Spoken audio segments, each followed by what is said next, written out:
नमस्कार दोस्तों, स्वागत है आपका टीएनएस लाइब्रेरी के इस नए एपिसोड में। ये एपिसोड दरअसल पार्ट 2 है।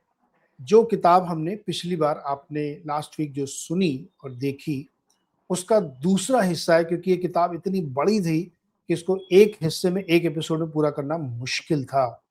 तो इसलिए हम लोगों ने तय किया था कि इसको 2 हिस्सों में करेंगे। तो आज हम पार्ट 2 पे बात करेंगे और जिस किताब का नाम है ब्लड एंड ट्रेजर। इसमें अब तक आपने काफी कुछ समझा कि किस तरीके से युद्ध का इकोनॉमिक्स, कैसे देश अपने आप को आगे बढ़ाते हैं और क्या क्या चीजें होती हैं। अब हम पार्ट 2 में आएंगे तो धीरे धीरे रिसेंट एकदम ईरान वॉर की भी बात करेंगे। हमने शुरू किया था एकदम कहाँ से शुरू हुआ था, वॉर की इकोनॉमिक्स क्या, उस पर हम लोग बातचीत करेंगे। रजा हमारे साथ जुड़ गए। रजा, बहुत बहुत शुक्रिया। और हम लोगों ने पिछले जो एपिसोड बनाया था उसको लोगों ने बहुत लाइक किया और लोगों को बहुत पसंद आया, तो इसलिए 2 हिस्सों की सीरीज का दूसरा पार्ट ब्लड एंड ट्रेजर का, इतनी मोटी किताब का, आज हम लोग सुनेंगे। लेकिन पहले दर्शकों को थोड़ा सा रिकॉल कराइए, रिकैप दीजिए 30 सेकंड की हमने लास्ट वीक क्या क्या बातचीत की थी। तो नीरज जी नमस्कार। सबसे पहले तो और दर्शकों को बहुत बहुत नमस्कार मेरी तरफ से। और पिछले बार आपने याद होगा कि हमने एक ब्लड एंड ट्रेजर में एक इम्पॉर्टेंट चीज जो इसका मेन थीसिस है उस पर डिस्कशन किया था कि हाउ इंस्टीट्यूशंस एंड इंसेंटिव्स, जो दो चीजें हैं ये कैसी किसी भी वॉर को इम्पैक्ट करती हैं। और बुक में एक क्लियर चीज ये लिखी हुई है कि भाई wealth and war are very inter related. तो जो भी लड़ाइयाँ होती है मोस्टली वो पावर के लिए, वेल्थ के लिए होती है। एंड हाउ इंसेंटिव्स जो वॉर के दौरान मिलते हैं लोगों को, how it forces people, compels people to go for second round of फिर से वॉर करने के लिए। और जिसके बारे में हमने वाइकिंग की स्टोरी सुनी थी कि उनका कंटिन्यूसली काम होता था कि भाई लड़ाई करते रहना है। हमने स्पेन का पढ़ा, जो बारे में चैप्टर में पढ़ा था कि स्पेन डिस्पाइट उनके पास में गोल्ड और सिल्वर माइन होने के बाद भी कंपनी वो 4 बार बैंकरप्ट हुई थी फिलिप के टाइम पे, और 6 बार बैंकरप्ट हुई थी ओवरऑल 60 साल के अंदर में।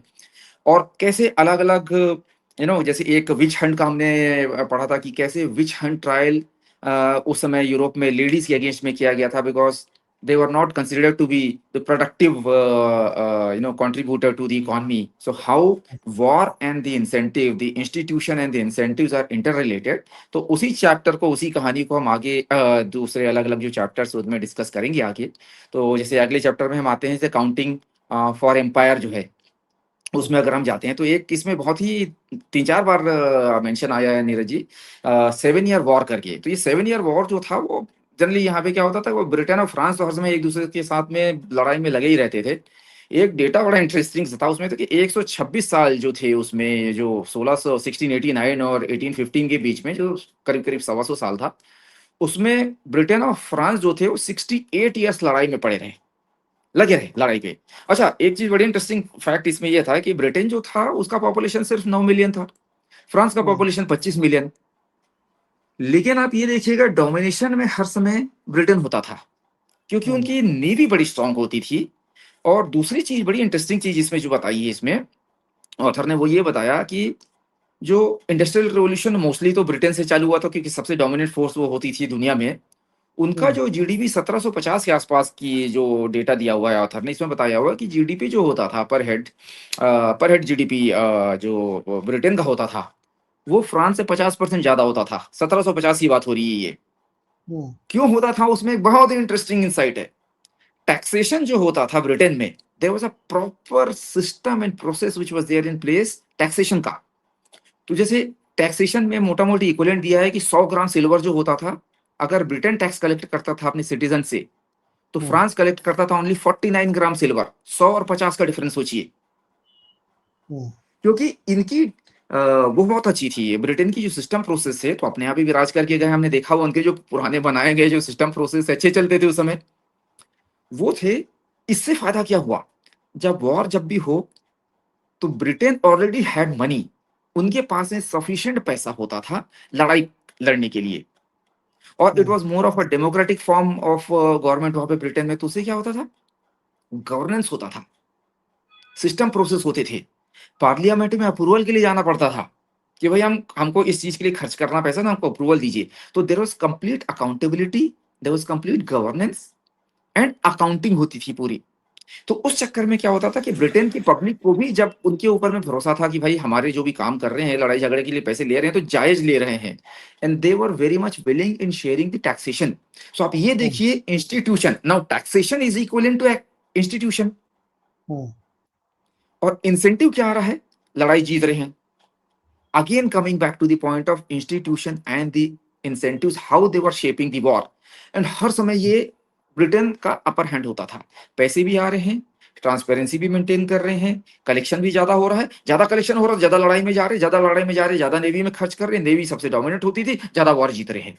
पूरा विशेष सर्कल जो वाइकिंग का हमने किया था कि जितना वाइकिंग लीडर जितना ज्यादा क्या बोलने से खतरनाक होता था, जितना ज्यादा लड़ाई झगड़ा करने वाला होता था, वो उतने ज्यादा वॉर जीतता था, उतने ज्यादा उसके जो छोटे मोटे जो छोटे राजा होते थे उसके अंडर में आते थे कि यार इसके साथ में वॉर में जाना अच्छी बात है, क्योंकि ये जीत के लाता है, और जीतता है तो फिर जो बाउंटी आती है वॉर की, जो भी स्पॉइल्स ऑफ वॉर है वो हमारे में बटेंगे तो हमको ज्यादा पैसा मिलेगा। विशेष सर्कल ये बनता जाता था।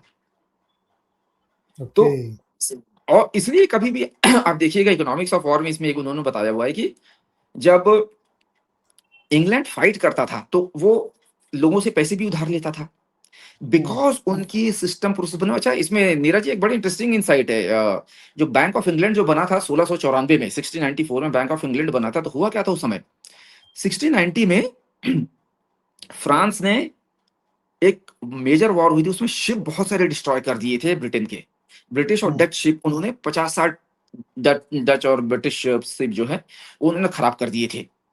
अब उस समय उसको रीबिल्ड करने के लिए huge funding was required. Bank of England की फॉर्मेशन नेवी को बिल्ड करने के लिए किया गया था। जी हाँ।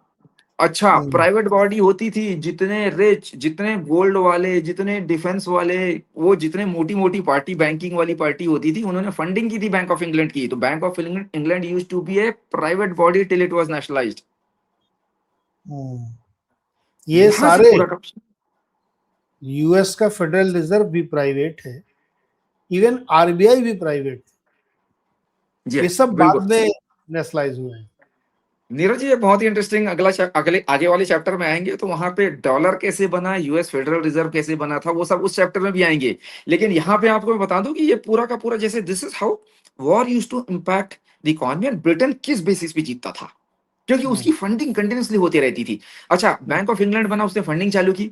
इंटरेस्टिंग पार्ट ये हुआ था कि बिकॉज बैंक ऑफ इंग्लैंड जो था वो एक इंस्टीट्यूशन था, फंडिंग लोगों से प्राइवेट फंडिंग उठाता था, एंड वॉर जीत रहे थे, system process in place, transparency governance थी। दूसरे कंट्रीज की फंडिंग जैसे फ्रांस की हुई, बाकी जगह की फंडिंग होती थी 8%, 10%, 12% की फंडिंग, ये पब्लिक से फंडिंग उठाती थी 3% पे। आप ये समझ लीजिए ना कि ट्रिपल ए रेटेड कंट्री और बी रेटेड कंट्री का डिफरेंस क्या होता है, यही डिफरेंस होता है, सस्ते में आपको पैसा मिल रहा है, जितना पैसा आ रहा है उतनी लड़ाई कर रहे हैं आप। Correct. So this was the main gist of this chapter. तो इसके बाद के अगले चैप्टर में हम चलते हैं, वहां पे आपको जो ये अपने लिए बड़ा रेलेवेंट है, इसमें एक चीज बताई गई है, ऑथर ने बोला है, देखिए हम नहीं बोल रहे, नीरज जी ना आप बोल रहे ना मैं बोल रहा हूँ, इसमें बोल रहे हैं कि जो अपना जो रेवेलियन अपने यहाँ पे जो 1857 की यहाँ पे अपनी जो म्यूटनी हुई थी, मंगल पांडे जी जिसमें फेमस हुए थे, जो बैरकपुर से म्यूटनी हुई थी, तो उसमें ऑथर का बोलना है कि ये it was not just a mutiny, वो बोलते हैं कि this was a economic and religious fighting और म्यूटनी। जो बैरकपुर में म्यूटनी चालू हुई थी, फिर मेरठ में फैली, 8 मिलियन, इसमें 8 लाख करीब करीब अपने जो लोग हैं, सैनिक से लेके जो आदमी है, आम जनता है, वो पूरे के पूरे मारे गए थे। हुआ क्या था, इनके पास में पहले अपने पास में जो सेना होती थी, सेना के पास में जो वो ईस्ट इंडिया कंपनी की जो फोर्स रहती थी, उसमें 75 यार्ड से लेके, यानी उनकी जो बंदूक का रेंज होता था उसका 75 यार्ड का रेंज होता था। 75 यार्ड का मतलब मोटा मोटी ले लीजिए 150 फीट के करीब होता है।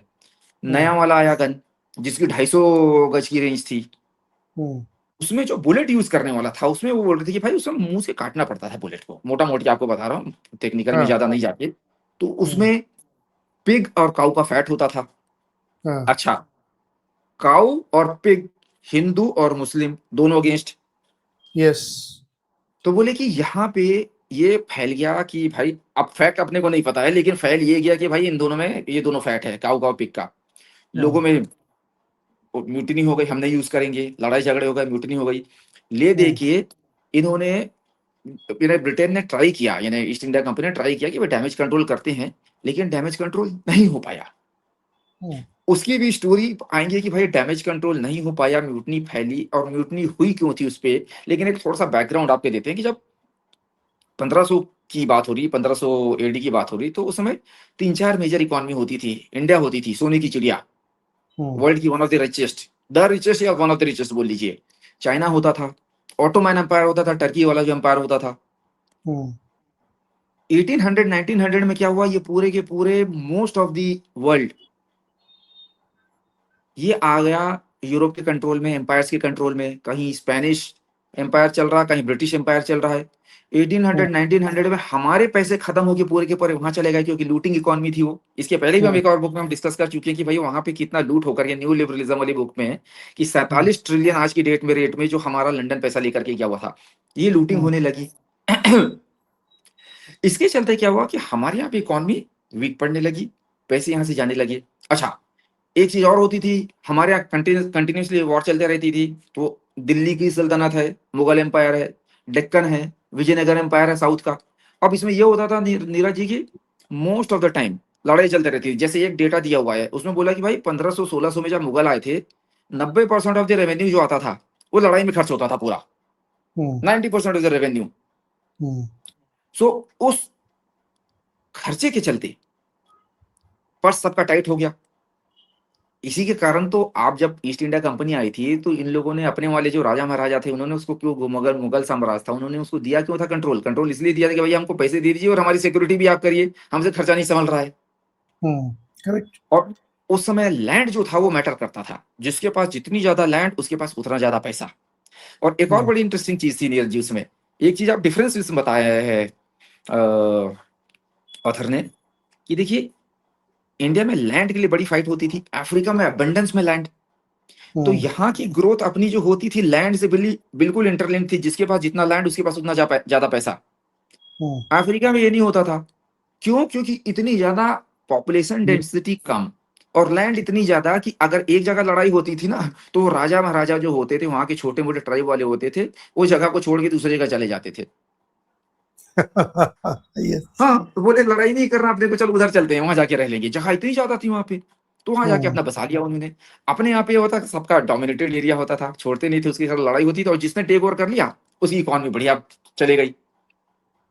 तो ईस्ट इंडिया कंपनी जब 1600 में अपने यहाँ पे आई थी, तो 17th और 18th सेंचुरी के बीच में उन्होंने अपने आप को बिल्कुल डोमिनेंट पावर प्लेयर बना लिया था। और प्लासी का जो युद्ध हुआ था 1757, उसके बाद तो बिल्कुल वो डोमिनेंट पावर बन गया था। और जैसे आपको पिछले चैप्टर में बताया हमने, ब्रिटिश नेवी वॉज अ की इन्फ्लुएंसर, जो यहाँ पे पूरा कैप्चर करने में था।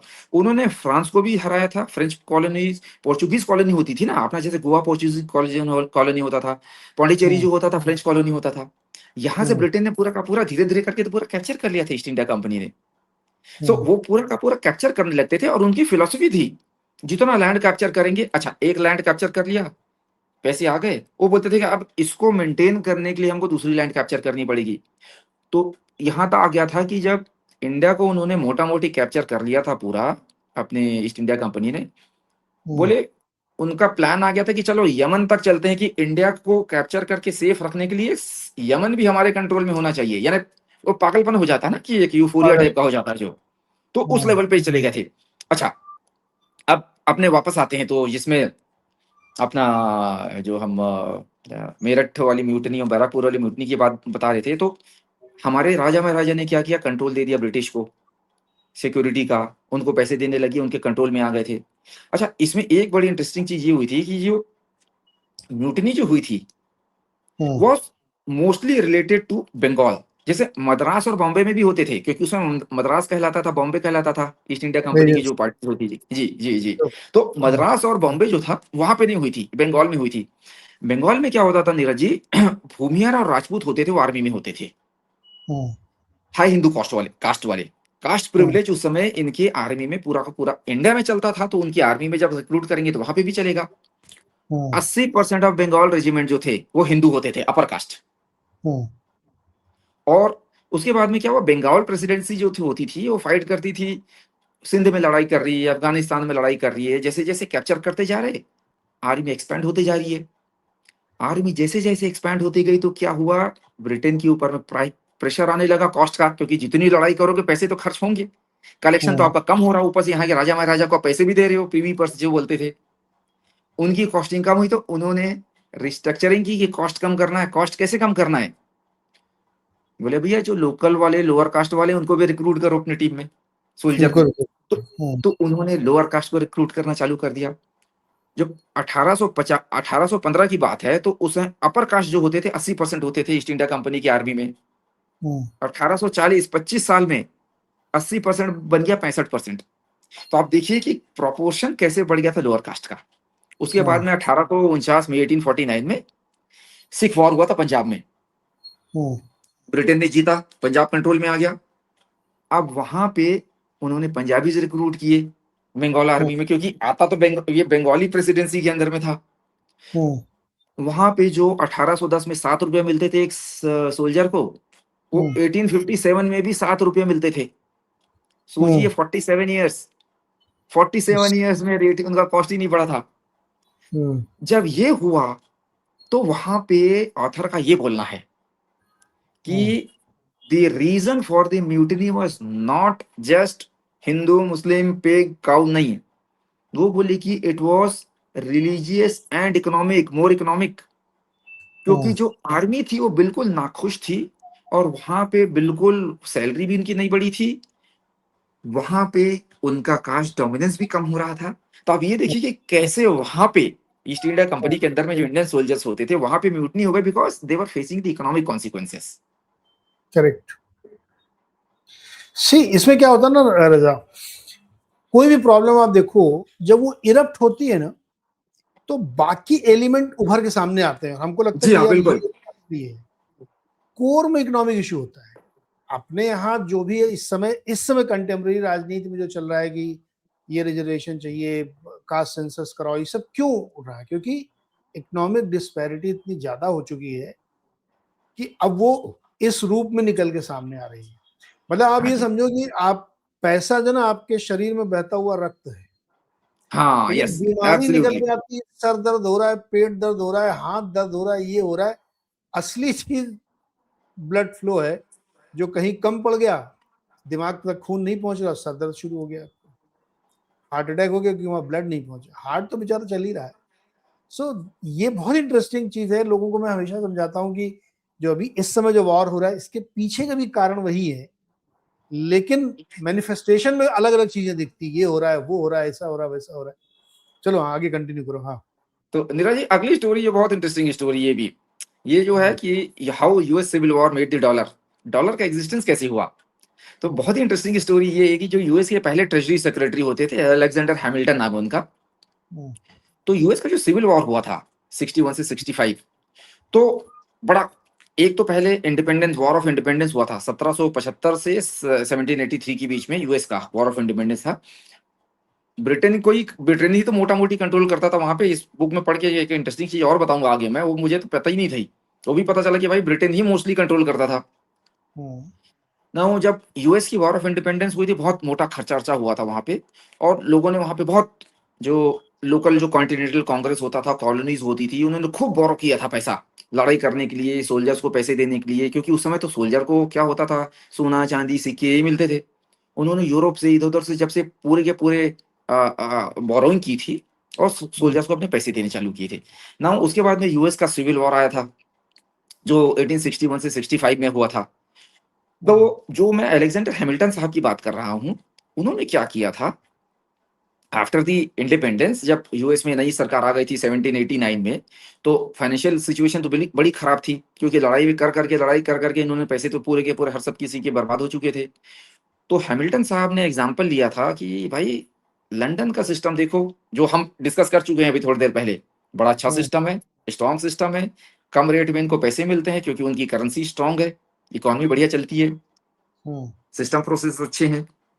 और उस समय नीरज ये होता था कि लंदन का जो डेट पेपर होता था इक्वलेंट टू गोल्ड होता था, यानी अगर 1 रुपया का डेट पेपर है तो 1 रुपया का गोल्ड, यानी इक्वलेंट माना जाता था कि लंदन के गवर्नमेंट का डेट का पेपर जो है note, will be equal to gold. Hmm, यहाँ पे 13 कॉलोनी होती थी यूएस में। हम्म, 13 कॉलोनीज को जो अलेक्जेंडर हैमिल्टन साहब है इन्होंने मर्ज करके एक बनाया था। हम्म, इनका आइडिया क्या था कि 13 कॉलोनीज के अलग अलग करेंसी चलती, अलग अलग बैंक है, अलग अलग डेट है, इनको जब तक साथ में मर्ज नहीं किया जाएगा तब तक इकोनॉमी स्ट्रांग नहीं होगी। तो उन्होंने इसको करने के लिए पूरा का पूरा जो अलग अलग 13 स्टेट थे, अच्छा इन 13 स्टेट में नीरज जी लड़ाई होती थी। साउथ जो होता था वो स्लेव और एग्रीकल्चर डोमिनेटेड होता था। हम्म, नॉर्थ होता था वो ट्रेडिंग बिजनेस मर्केंटाइल वाला था, बिल्कुल मर्चेंट बिजनेस धंधा। हम्म, अप्रोच में डिफरेंस देखिए, जो एग्रीकल्चर वाली इकोनॉमी थी साउथ वाली, वो बोलती थी फ्री का पैसा आना चाहिए, बिल्कुल कम रेट पे इंटरेस्ट में लोन मिलना चाहिए, लोन प्रोसेस बहुत इजी होना चाहिए। नॉर्थ वाले ट्रेड वाले थे, वहां के लोकल बनिया, वो बोलते थे सिस्टम प्रोसेस स्ट्रांग होना चाहिए, फ्री के पैसे नहीं बटेंगे, कोई बेल आउट नहीं होगा, रेट ऑफ इंटरेस्ट एक प्रॉपर रेट ऑफ इंटरेस्ट रहेगा, कोई सस्ते में किसी को पैसे नहीं दिया जाएगा। तो ये नॉर्थ और वहां पे साउथ की डिवाइड चलती थी। तो वहां पे जब ब्रिटेन जो वहां पे न्यूयॉर्क सिटी की लड़ाई हुई थी नीरज जी, न्यूयॉर्क सिटी के कंट्रोल के लिए लड़ाई हुई थी, जॉर्ज वॉशिंगटन वहां पे 1776 में लड़ाई हारे थे। वहां पे ब्रिटिश रूल चला था 1781 तक न्यूयॉर्क सिटी में, वो ब्रिटेन के कंट्रोल में होता था। तो वहां पे जब न्यूयॉर्क में जब बैंकिंग सिस्टम इवॉल्व हुआ, so there was a major imprint of the British financial system. Bank of England का पूरा सिस्टम चलता था वहां पे मोटा मोटी, जो कि वहां की कॉलोनी होती थी। अच्छा, जो वॉशिंगटन जो एज ए कैपिटल सेटअप हुआ था, it was a compromise capital, ये भी मुझे इस बुक से पढ़ के पता चला, क्योंकि वो नॉर्थ और साउथ के बीच में डिवाइड था।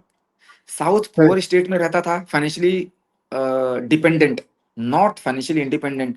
तो दोनों के बीच में कॉम्प्रोमाइज करने के लिए बीच में वॉशिंगटन को सेटअप किया गया कैपिटल, क्योंकि दोनों में लड़ाई चलती थी कि मेरे यहाँ का कैपिटल बनेगा, मेरे यहाँ का कैपिटल बनेगा।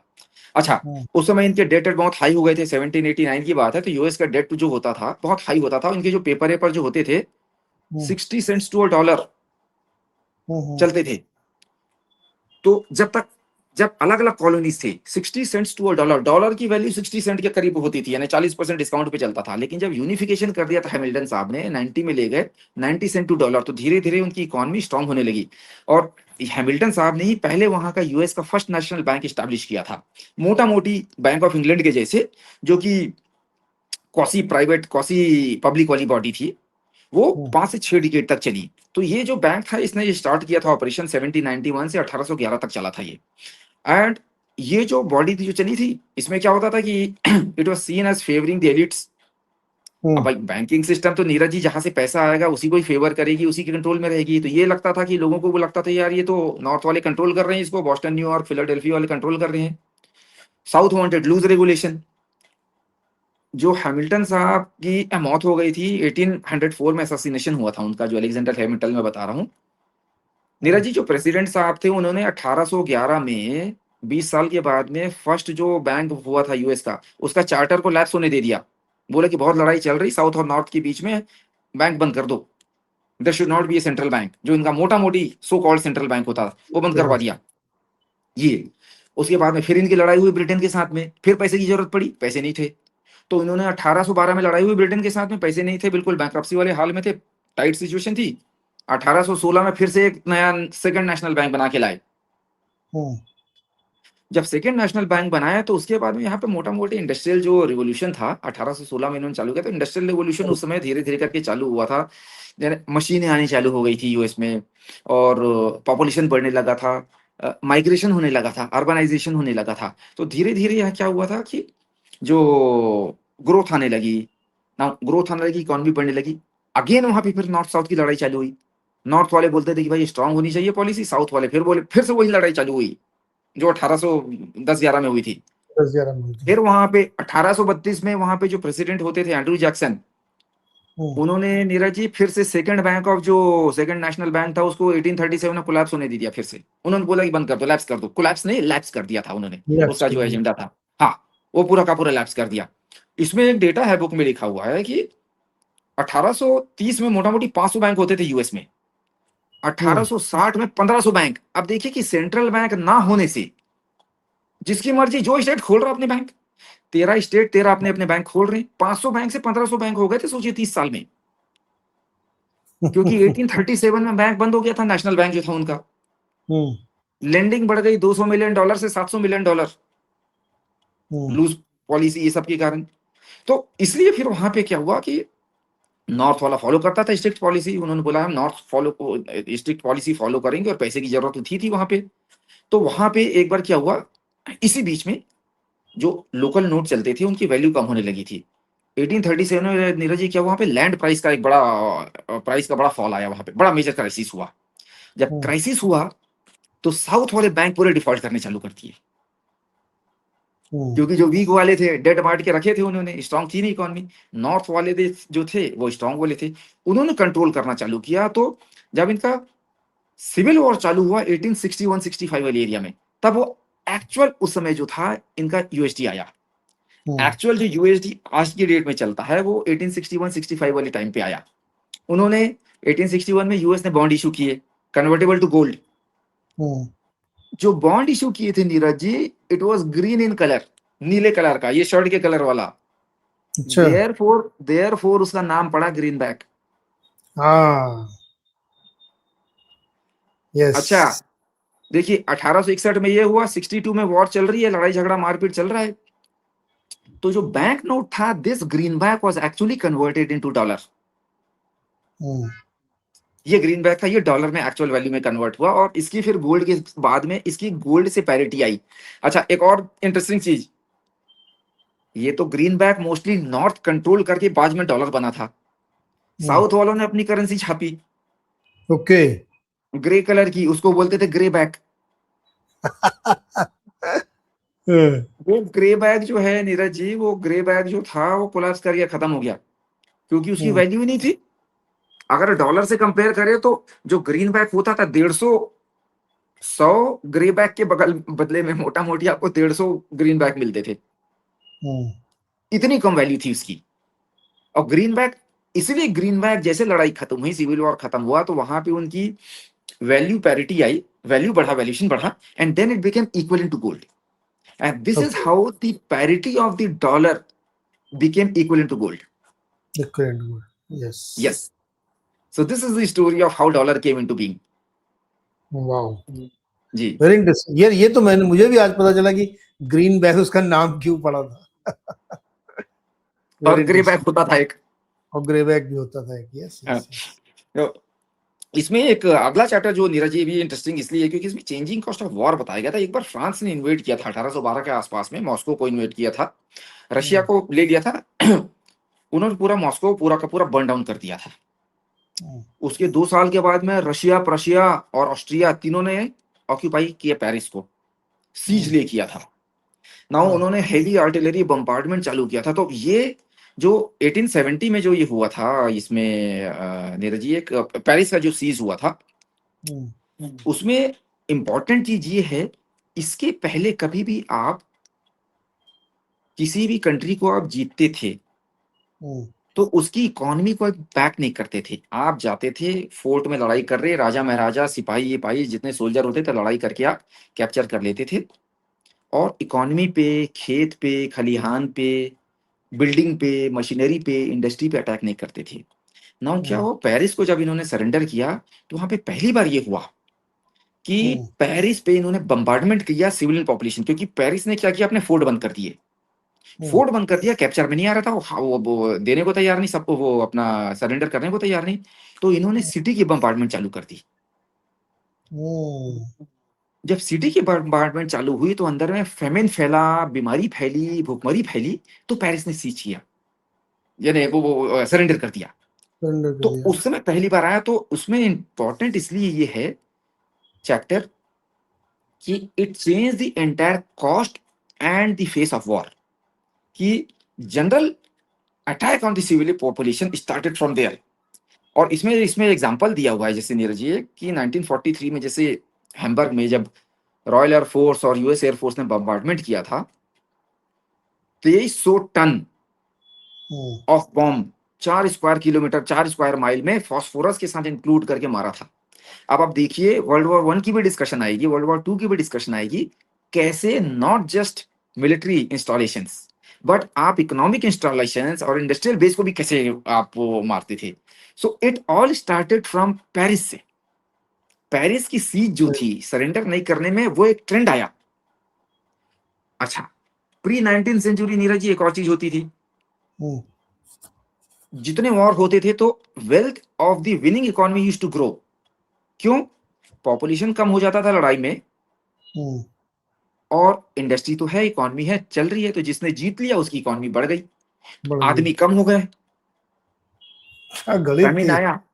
फैमिन आया, बीमारी आई, भुखमरी आई, लोग मर गए। जब मर गए तो पॉपुलेशन कम हो गई, वेल्थ बढ़ गया, तो पर कैपिटल उस समय ज्यादा होती थी लोगों की, लाइव स्टॉक बढ़ गया, बिल्डिंग बढ़ गई, कैपिटल बढ़ गया।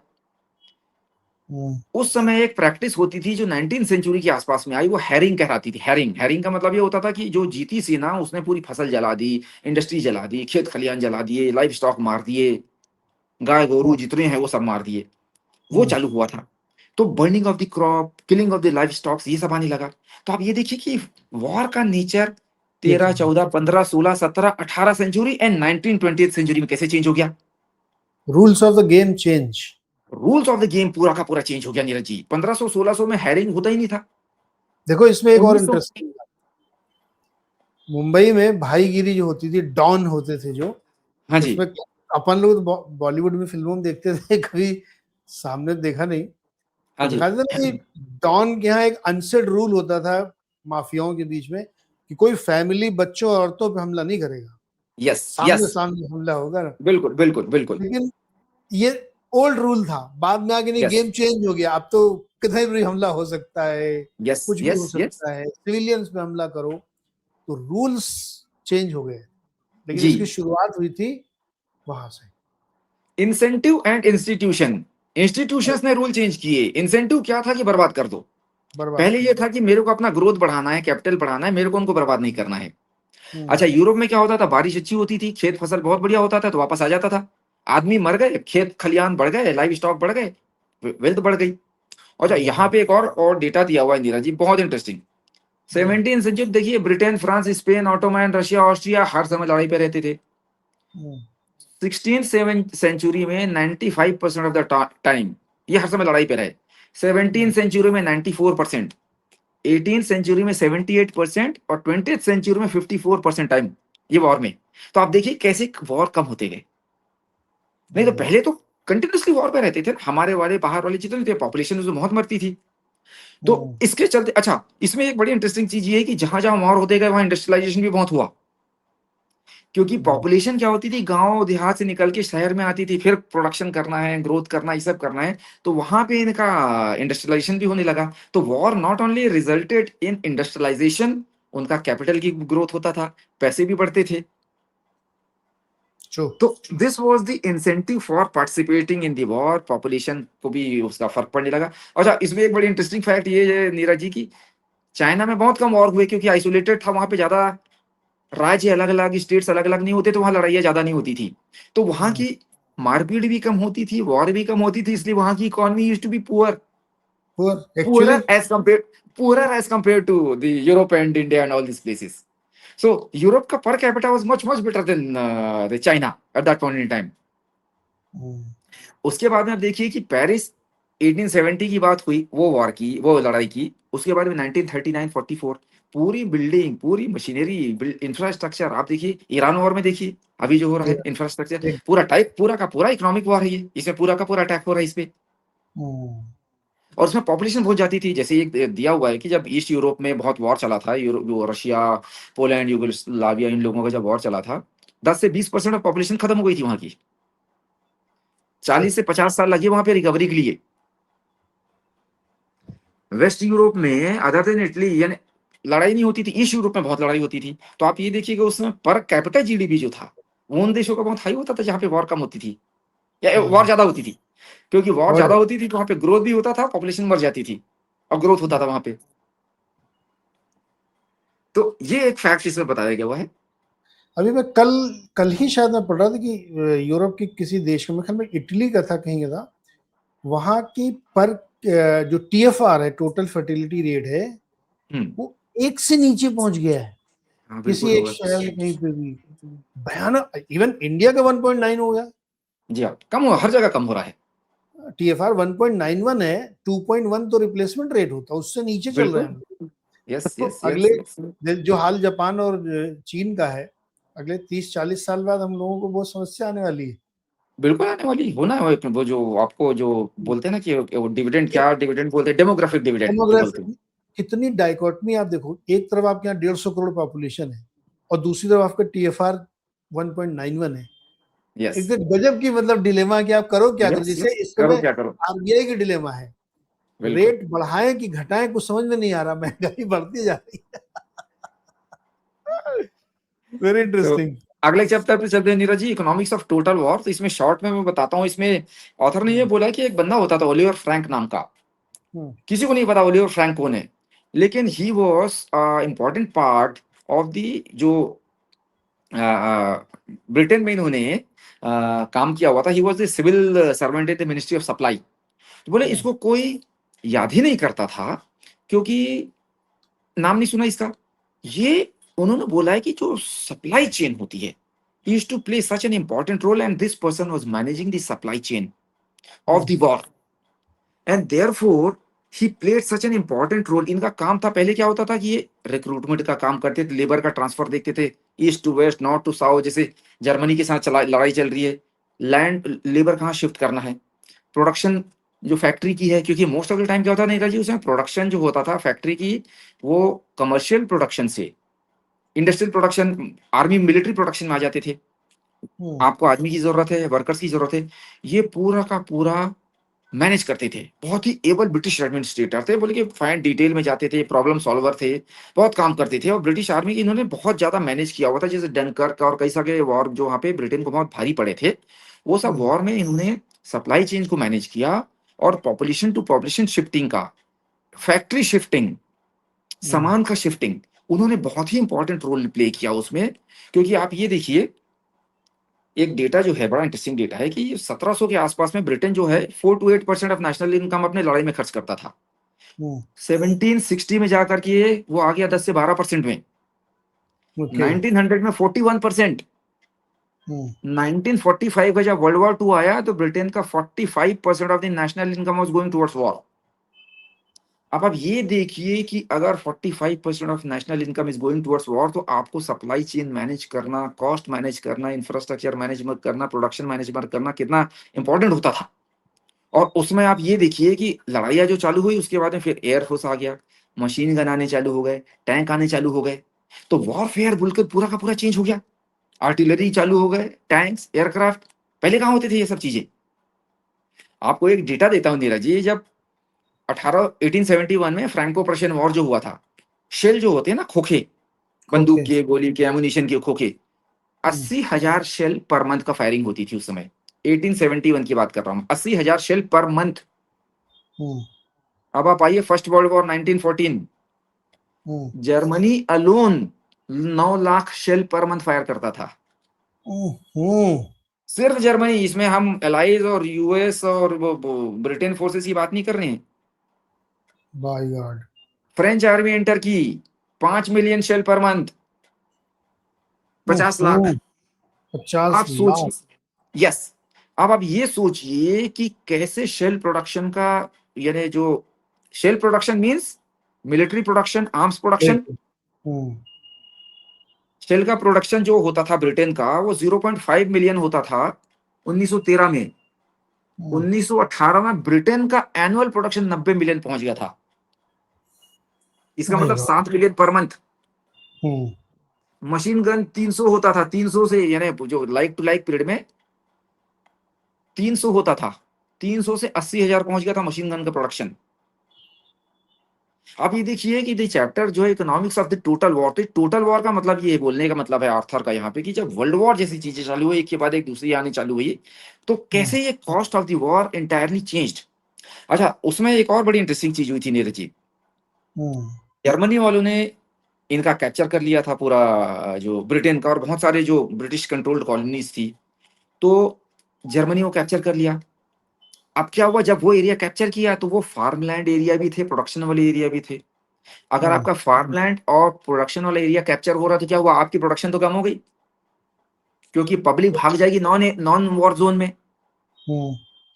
जो पब्लिक जो लड़ाई वाली नहीं है वो तो नॉन वॉर जोन में जाएगी ना। अगर नॉन वॉर जोन में जाएगी तो खेती बाड़ी कौन करेगा, प्रोडक्शन कौन करेगा।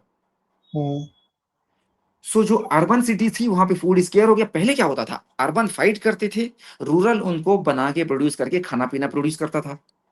अब अर्बन, अगर रूरल से आदमी छोड़ के भाग गया अर्बन की तरफ, इंडस्ट्रियलाइजेशन ज्यादा हो गया, फूड कोई प्रोड्यूस नहीं कर रहा, तो क्या होगा, स्कैरसिटी। स्कैरसिटी होगी, फैमिन होएगा, भूखमरी फैलेगी, लड़ाई झगड़ा होगा, म्यूटिनी होगी, रेवोल्यूशन होगा। राइट। इसका इसका बहुत ज्यादा फर्क पड़ा था रशिया के ऊपर में, क्योंकि Russia was one of the major economy which was impacted by the war.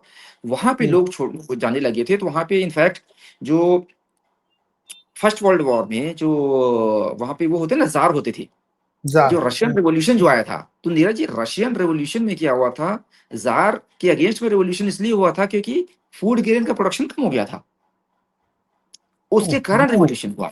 And then he lost to जो बोल्शेविक रेवोल्यूशन बोलते हैं, जिसमें कि लेनिन एंड पार्टी इन्होंने जो कैप्चर किया था रशियन रेवोल्यूशन में, वो पूरा का पूरा वो सब हुआ था। तो this was the impact of the cost of the total war. तो जैसे ये पूरे प्रोडक्शन होने लगे थे एक जैसे इसमें मैं आपको एक डेटा और देता हूँ कि 1939 में जैसे यूके होता था 300 टैंक प्रोड्यूस करता था, अगले 72 महीनों में 29,000 टैंक प्रोड्यूस कर दिए। जर्मनी 46,000 टैंक प्रोड्यूस करता था, यानी 46,000 टैंक प्रोड्यूस किया 1939 से 45 के बीच में। तो आप ये देखिए कि जैसे टोटल वॉर हुआ, production capacity, military production, growth, economy सब बढ़ने लगी, वहां पे इकोनॉमी इम्पैक्ट हुई लेकिन बढ़ने लगी। एकदम लेटेस्ट देखो आप, ये मतलब एकदम लेटेस्ट खबर आपको बता रहा हूँ, $500 मिलियन के हथियार अमेरिका बेचेगा खाड़ी देशों में। ये एकदम लेटेस्ट खबर है हाँ, कि ये जो जितने आपस में लड़ रहे हैं, $500 मिलियन का हथियार उनको लेना है पूरी दुनिया में। यस, देखिए war and Neeraj ji, war and wealth directly interrelated है। इसमें जैसे आपको बताऊं, एक मैं डेटा दे रहा हूं, आपने जो बोला उस पॉइंट में आपको डेटा दे रहा हूं कि यूएस की इकोनॉमी जो थी वो 1941 से 1945 के बीच में, पता आपको 1 ट्रिलियन से 1.4 ट्रिलियन पे पहुंच गई थी। 400 मिलियन बढ़ गई, बिलियन बढ़ गई। क्यों? प्रोडक्शन चालू। और उस समय देखिए ब्रिटेन का मैंने आपको बताया था 45% उनका इनकम जो है वॉर में जा रहा था, उनके पास पैसे थे नहीं। यूएस से प्रोडक्शन हो रहा था, वहां पे जा रहे थे, उनका सोना इधर आ रहा था। जो ब्रेंटन वुड हुआ था, वॉर हुआ था, सोना जो बना था, यूएस ग्लोबल करेंसी रशिया जो डॉलर बना था, कैसे बना, क्या बना था, यही हुआ था पूरा का पूरा। यार मैं एक पिक्चर देखी थी, मैं भूल रहा हूँ, दर्शक लोग अगर देखे ना मुझे कमेंट करके बताएं, वो फिल्म मैंने याद नहीं रहा नाम, वो फिल्म मैं हाईली रेकमेंड करूंगा सबको देखो। उस फिल्म का थीम ये थी कि जो बड़े देश हैं, अमेरिका, यूरोप, जो बड़े मतलब जबरदस्त देश हैं, ये लोग छोटे छोटे देशों को डेट देते, लोन, इंस्टीट्यूशन इनके खूब लोन देते हैं आपको, और जब आप लोन चुका नहीं पाते तो आप डिफॉल्ट की सिचुएशन में पहुंचने लगते हैं। यस, तब ये आपसे कहते हैं कि आप हथियार खरीदो, हम उसके लिए आपको लोन देंगे, और लोन देंगे तो आप अपनी इकोनॉमी चाहो, तो आप आपका चॉइस ही नहीं है, या तो डिफॉल्ट कर जाओगे या उनसे माल खरीदो।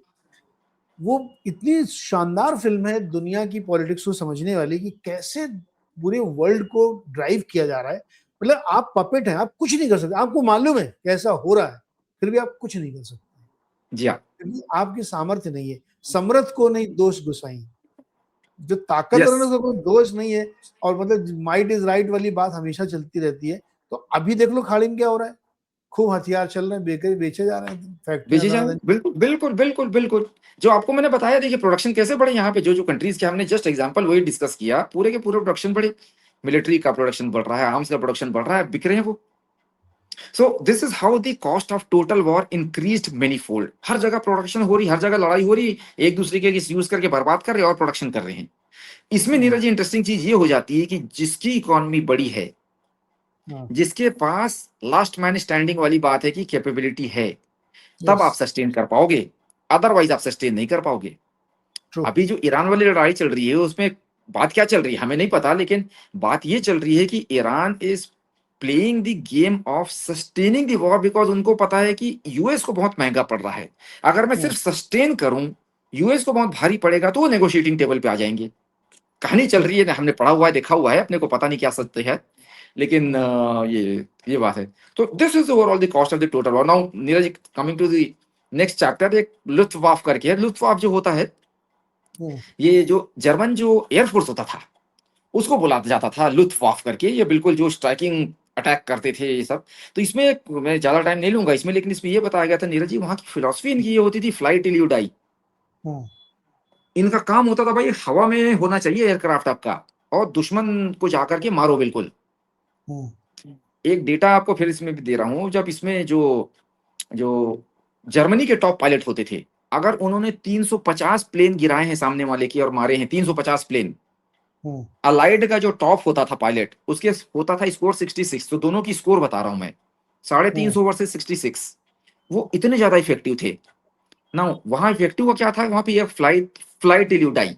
अच्छा, बड़ी रिकॉग्निशन मिलती थी उनको, पब्लिसिटी मिलती थी उनको। वहां का जो जर्नल होता था, वॉर वाला जर्नल जर्मनी की, उसमें पीआर पब्लिसिटी मिलती थी, तो वो और ज्यादा अटैक करते थे। अब इसमें आप ये देखिए, इसमें चैप्टर में ऑथर ने ये बोला है कि when rewarding bravery was self defeating. अब क्या हुआ, यहाँ पे लोग बिल्कुल पागल हो गए एकदम, जितने यहाँ के जो जर्मनी के जो एयरक्राफ्ट फाइटर पायलट थे। मारना है, अटैक करके आए, प्लेन ठीक है नहीं, कोई मतलब नहीं, वापस रेडी करो, रिफ्यूल करो, फिर से जाना है। आपको जाने की जरूरत नहीं, आपको ऑर्डर नहीं, लेकिन वो खुद चले जाते थे, क्योंकि उनको रिवॉर्ड क्या मिल रहा था, रिकॉग्निशन मिल रहा है, क्रॉस मिल रहा है, रेड क्रॉस मिल रहा है उनको, यानी golden cross, silver cross, platinum cross, सब अलग टाइप के अलग अलग क्रॉस, विक्ट्री क्रॉस, ये सब मिल रहा है। अब इसमें एक बड़ी इंटरेस्टिंग चीज हुई नीरज जी। एक डेटा ये था कि जितनी भी किलिंग कर रहे थे, जितने भी प्लेन गिरा रहे थे लुत्फवाफ वाले, 20% of the fighter pilots were doing 80% of the killing. 80% were not, they were doing only 20% of the killing. Now जब आप रिवॉर्ड कर रहे थे, तो जो टॉप वाला था वो और ज्यादा अटैक करने लगा, और ज्यादा जाने लगा। जब ज्यादा जाने लगा तो उनकी मोर्टालिटी भी बढ़ गई, क्योंकि आप ये देखिए आपके टॉप कितने हैं, 20% है जो मेजर काम कर रहे हैं। 80% ऑफ एनिमी प्लेन तो 20% गिरा रहे हैं, बाकी 80% तो जो 20% पायलट हैं टॉप के, वो आपके 80% एनिमी के प्लेन गिरा रहे हैं। आपके जो 80% नीचे वाले हैं वो सिर्फ 20% प्लेन गिरा रहे हैं। जब जब लड़ाई हो रही है तो मर कौन रहा है, जो टॉप 20% ऑफ द पायलट है ये मर रहे हैं, क्योंकि बार बार जा रहे हैं मेरे को अटैक करना है। जो रिमेनिंग 80% है उनका तो स्ट्राइक रेट ही 0.2 है, जा भी कम रहे हैं, मार भी कम रहे हैं। Ultimately it became a war of attrition. तो इनके जो पायलट हैं, जो टॉप वाले पायलट, मरने चालू हो गए, कम होने चालू हो गए। नीरज जी, एक टाइम ऐसा आया था कि जैसे जब इन्होंने 1941 में जब वॉर चालू हुआ था, मोटा मोटी सेकेंड वर्ल्ड वॉर, जर्मनी की पायलट यानी 1.8% लॉस ऑफ पायलट था।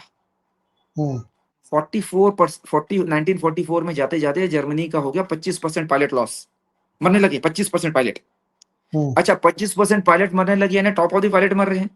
जब वो मर रहे हैं तो आप क्या कर रहे हो, दूसरे लोगों की ट्रेनिंग कम कर रहे हो।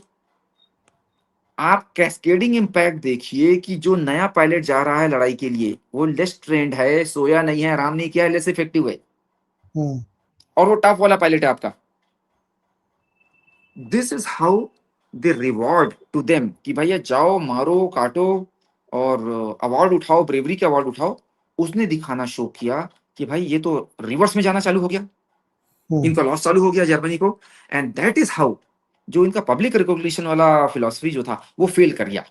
सो बड़ा चैप्टर है, लेकिन आपको ब्रीफ में मैंने ये बताया कि how the cascading impact of promoting bravery and reward, it backfired Luftwaffe के केस में। क्योंकि क्या हुआ, कल्चर नहीं बना आपका, कल्चर आपका आपकी प्लानिंग, आपकी स्ट्रेटजी क्या होती है कि मेरा बेस्ट पायलट सस्टेन करना चाहिए, जिंदा होना चाहिए, वहां ज्यादा डैमेज करके वापस आना चाहिए और कंटिन्यू करना चाहिए। लेकिन आपने इंसेंटिव ये किया था कि फ्लाइट टिल यू डाई, और जाके मारते रहो। अगर 100 में से 5-10 भी मर गए तो आपके तो क्या हो गया कि 20% में से 5-10 मर गए, तो यहाँ तो आप 15 हो गए ना, 80 को कुछ नहीं हुआ, इधर वाले तो कम पड़ गए। बहुत ज्यादा इंपैक्ट पड़ा था इसका। And this is one of the reasons कि रिस्क टेकिंग जो था वो परफॉर्मेंस को इंपैक्ट कर गया। वही हो गया ना, आपने पूरे के पूरे पैसे स्मॉल कैप में डाल दिए, मार्केट जब टूटा, तो क्या हुआ, हाँ, हालत खराब हो गई। This was that chapter. Now coming to next chapter, Neeraj ji, ये भी बड़ा इंटरेस्टिंग चैप्टर है। इसमें स्टालिन के बारे में बताया गया है कि स्टालिन तो ऑटोक्रेट थे, पूरी दुनिया उन्हें गालियां देती है, बोलती है ऑटोक्रेट था, बहुत लोगों को मरवाया, ये किया।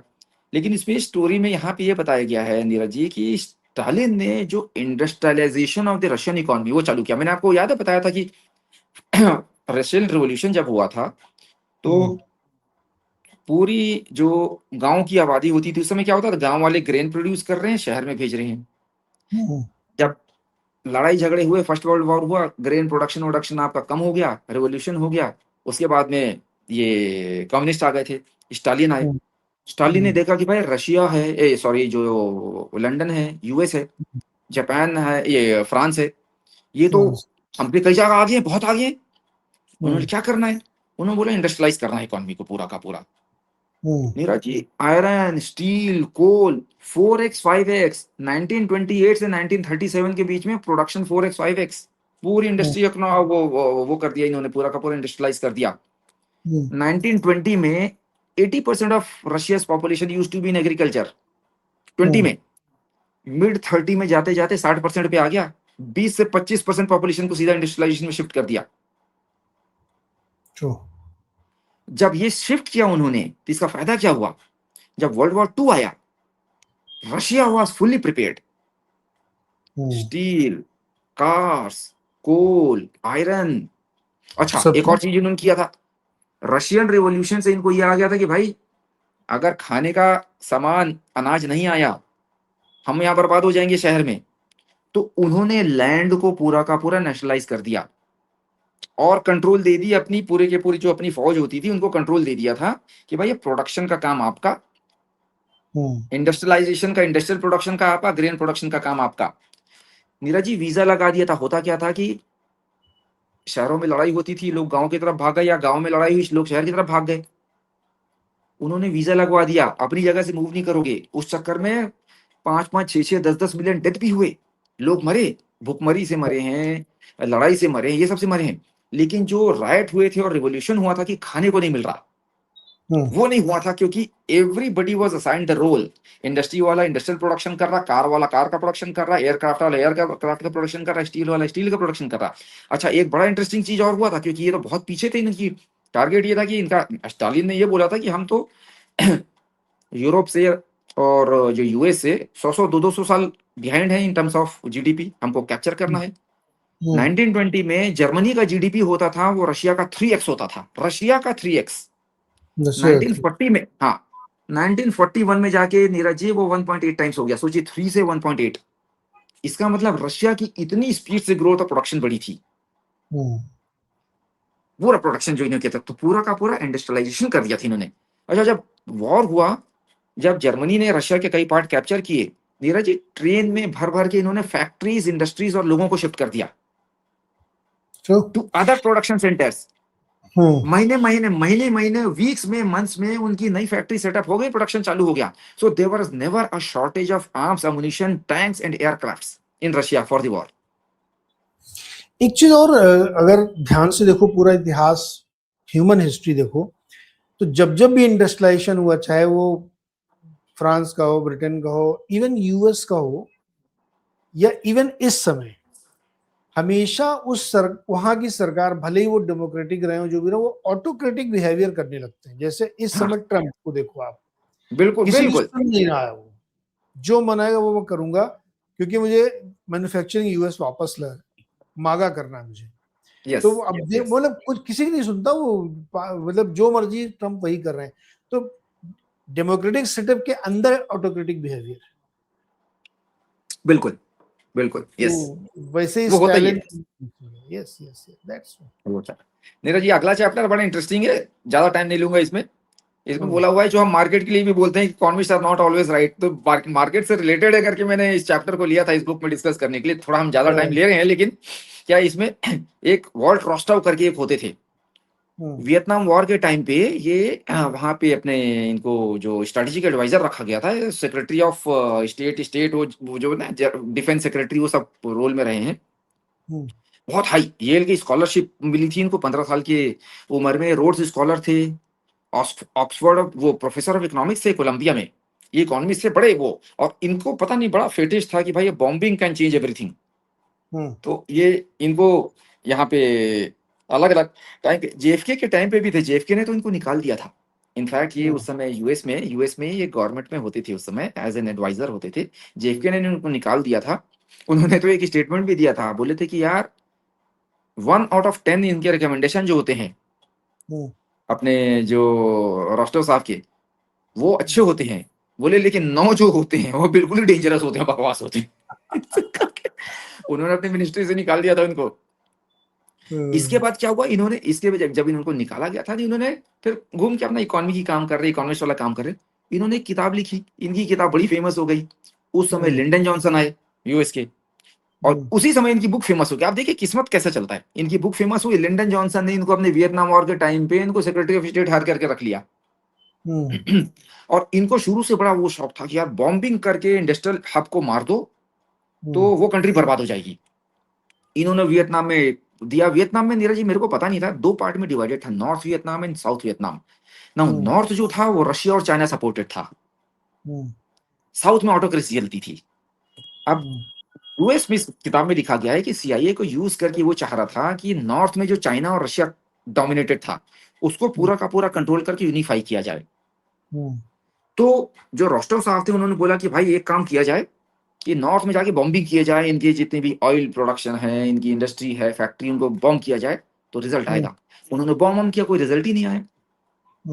58,000 यूएस जो सोल्जर उसमें मारे गए थे। वियतनाम के तो 2 से 2.5 मिलियन मारे गए थे, लेकिन यूएस के भी 58,000 सोल्जर मारे गए थे, कुछ रिजल्ट नहीं आया। इसमें नीरज जी आप एक डेटा सुनेंगे हैरान रह जाएंगे। 1964 से 1970, 1964 से 1970 के बीच में 6 million ton bomb, 6 million 61 lakh ton bomb जो है यूएस ने वियतनाम पे गिराया। बाप रे, 61 lakh ton! 61 lakh ton, 1.5 million ton तो यूएस नेवी और मरीन कॉर्प थे, उन्होंने एडिशनल डाला। आप समझ रहे हैं, 100 किलोग्राम पर हेड ऑफ पॉपुलेशन था ये बॉम्ब। बाप रे। 65% oil storage destroyed, 59% power plant destroyed, 55% bridge destroyed. उसके बाद भी नहीं हारे, उसके बाद भी जीत गए। तो इसमें जो एक स्टडी हुई थी उसमें ये बताया गया कि बॉम्बिंग की कोई इफेक्टिवनेस नहीं है। उसमें सबसे इंटरेस्टिंग चीज ये आई थी नीरज जी, ऑथर ने ये बोला है कि जितनी भी स्टडी हुई इसमें, स्टडी में ये आया कि भैया बॉम्बिंग करके आप उस सेना को, उस जगह को, उस पॉपुलेशन को हरा नहीं सकते। You should know what is their incentive for war. उनकी इंसेंटिव क्या थी वियतनामीज को कि मुझे तो इनको हराना है।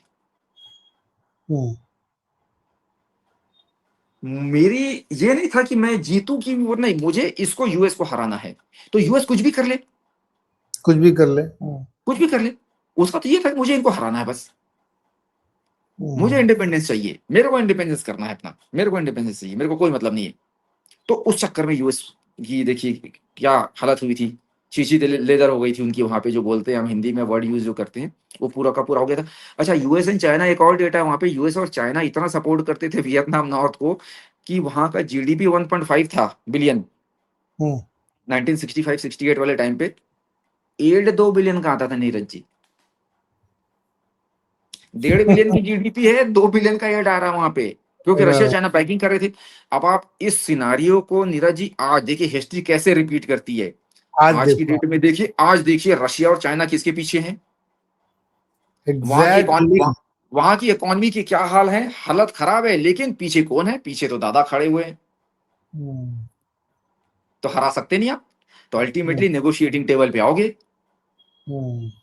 वो इकोनॉमी जो 300, आई थिंक ईरान की थी 300 बिलियन है, और वहां 430 बिलियन डॉलर ईरान, और वो 30 ट्रिलियन, 100 गुना, 90 गुना। बहुत भयानक डिफरेंस है। तो अगर आपकी बैकिंग है तो देखिए, उसके बाद भी चौड़ा हो रहा कि भैया खोलूंगा नहीं हॉर्मुज़ में, हाँ, उसके मेरे बाद टाइम से खुलेगा वो तो, हाँ। तो क्यों, पीछे रशिया और चाइना बैठे हुए हैं आप, तो आप चौड़े हो गए होगे। तो ये वाला था। तो इसमें ये बताया गया कि बेसिकली ये था नीरज जी, चैप्टर मैंने इसलिए छोटा सा उठाया हुआ था क्योंकि इसमें ये बोला कि भाई economist are not always right. ये ये अपने मानसिक मार्केट में कॉन्टेक्स्ट है। बहुत चलता है।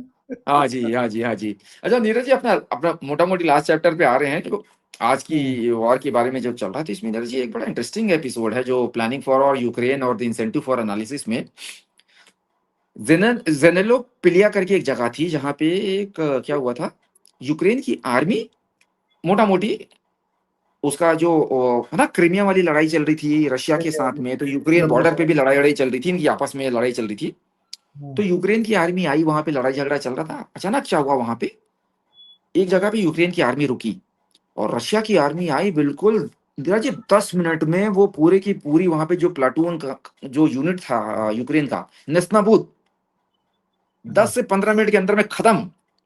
हम्म, यूरोप में हल्ला मच गया, यूएस में गदर मच गया। यार हम्म, इनके पास में क्या इक्विपमेंट आ गया, क्या मशीन आ गया, क्या कम्युनिकेशन कम्युनिकेशन सिस्टम आ गया, क्या आर्म्स आ गए। और उन्होंने प्लानिंग करके एनालिसिस करके चालू किया। उसके बाद फिर बोला कि चलो यूक्रेन को सपोर्ट करते हैं, यूक्रेन को आर्म्स दो, एम्यूनिशन दो, बाकी जो भी लड़ाई लड़ी बाद में आया। तो एक पॉलिसी आप देखिए, मेन चीज क्या है कि यूरोप और यूएस की पॉलिसी बन गई कि यार रशिया के पास कुछ बड़ा चीज है। उन्होंने अपने जासूस भेजे, पता करवाया कैसे हो गया, बोले नहीं रशिया ने बहुत ही कुछ नया चीज इजाद कर लिया है, 10 मिनट में गेम खत्म कर दिया है, कम्युनिकेशन जैम कर दिया, ये कर दिया वो कर दिया। नीरज जी उन्होंने अपनी रिसर्च करके रिजल्ट निकाल दिया। थोड़े दिनों के बाद में जो बचे खुचे लोग थे यूक्रेन वाले जो वहां पे लड़ाई में थे, उनसे पूछा गया कि भाई हुआ क्या था। हम्म, उन्होंने बताया कि यार एक तो हम तो लड़ाई के लिए जा रहे थे, we were not battle ready. तो हम तो हम्म, मजे में आराम से ओपन एरिया में आराम कर रहे थे। हम्म, हमने जो पिट डिगिंग करते हैं, लड़ाई झगड़े के लिए डिगिंग होती है ना पिट की, बोले हमने बनाया नहीं था।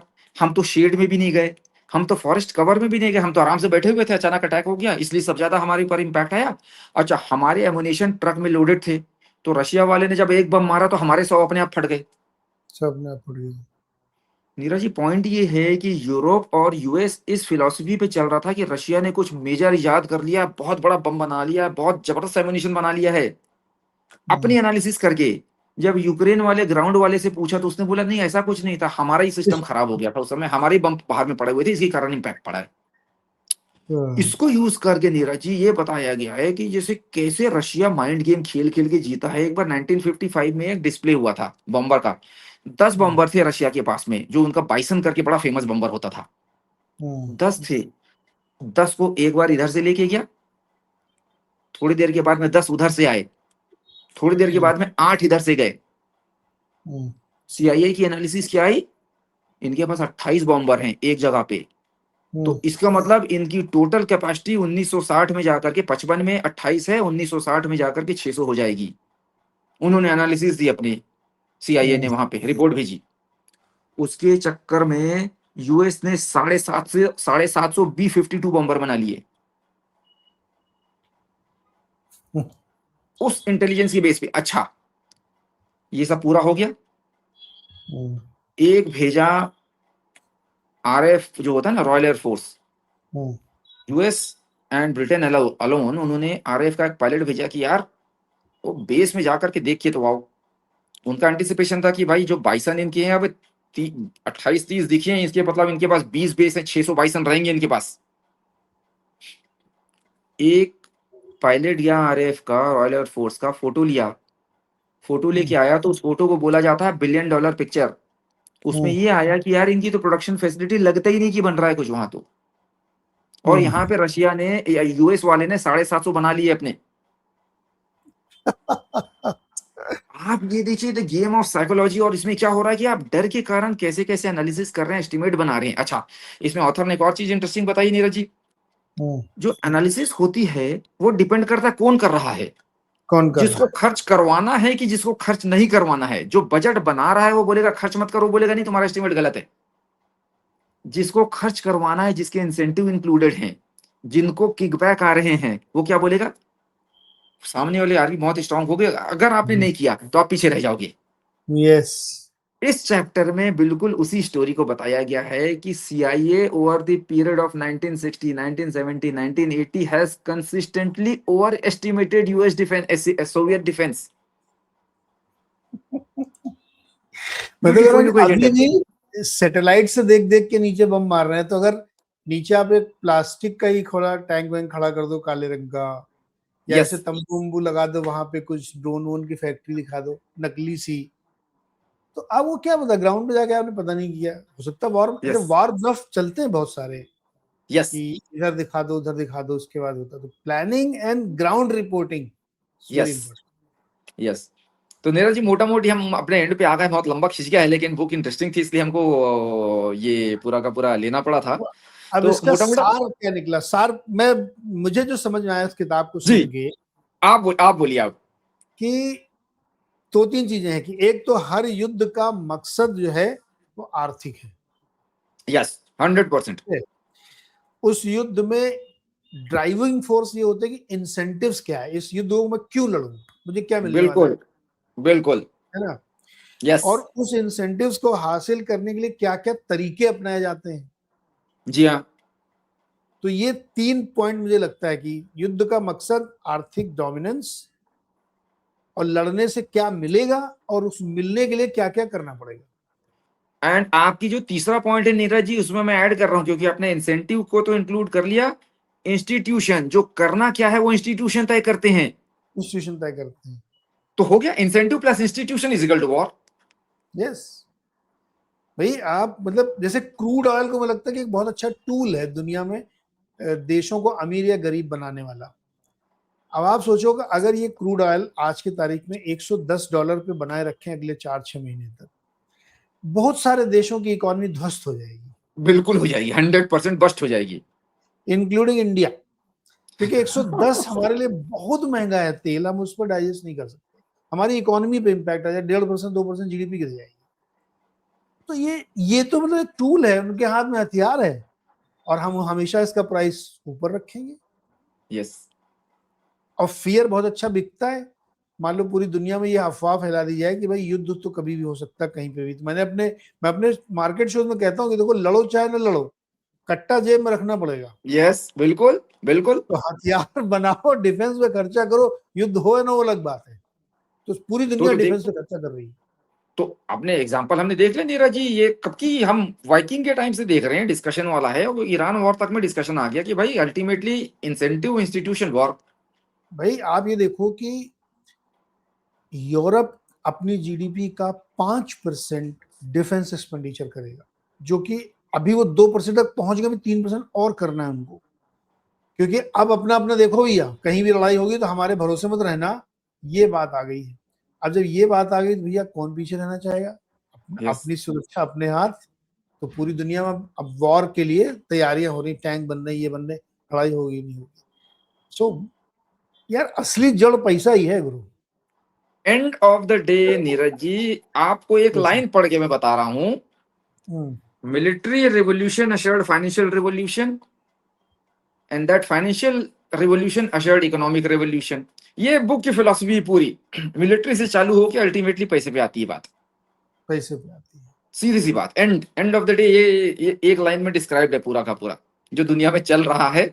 अच्छा, फिर से मैं रिपीट कर रहा हूँ, जॉन केनेथ गैल्ब्रेथ साहब ने क्या बोला था भाई, जैसे क्रैश होते थे, होते हैं, होते रहेंगे, वॉर होते थे, होते हैं, होते रहेंगे। होते रहेंगे। ये किताब और अब से पहले की जितनी हमने किताबें की है, ये कोर है, बाकी यस। सब उसके इंस्ट्रूमेंट थे। नहीं, और कैसे मैं क्या, हाँ, नीरज जी, मैं दर्शकों को बता दूं कि ये किताब हमने स्पेशली इसलिए लिया था क्योंकि आपने रिक्वेस्ट मुझसे किया था कि वॉर रिलेटेड पता करो कि क्यों होता है, और उसमें देखिए पूरी हाँ, परत हट गई। पूरी इकोनॉमिक्स, पूरी वॉर की इकोनॉमिक्स हमने आपको समझाई, और जी बड़ी किताब थी इसलिए 2 पार्ट में करनी पड़ी। जी। तो इस मतलब it is as good as reading book, हम लोगों ने दो यस, घंटा आपको दिया है, तो इसलिए कि आप बिल्कुल ना भी पढ़ो तो आपको पूरी समझ में आ जाएगी कि पूरी। होता जी क्या हाँ। है। तो लेकिन पढ़ना जरूरी, पढ़ना जरूरी है। नहीं देखो, पढ़ने का अपना अलग मजा है, पिक्चर की स्टोरी में कितनी बता दूं आपको, लेकिन जो खुद देखोगे ना तो उसका आनंद अलग ही है, उसमें छोटी छोटी निटी ग्रिटीज आप देखते हो। तो जी किताब को पढ़िए जरूर, बहुत ही धांसू किताब है, और इसमें ज्यादा रिलेवेंट है क्योंकि 3-4 वॉर तो चल ही रहे हैं इस समय, तो क्यों चल रहे हैं उसको समझने में आपको बहुत आसानी होगी। तो रजा भाई, थैंक यू सो मच, और अब हम लोग अगली और एक किताब का इंतजार करेंगे कि अगली क्या धांसू किताब आती, तब तक के लिए बहुत बहुत शुक्रिया। चैनल को लाइक शेयर सब्सक्राइब करिए, अपने दोस्तों के साथ करिए, और कमेंट करके बताइए कि इस किताब का क्या अच्छा लगा आपको और क्या क्या जिस्ट आपको समझ में आया। Thank you so much.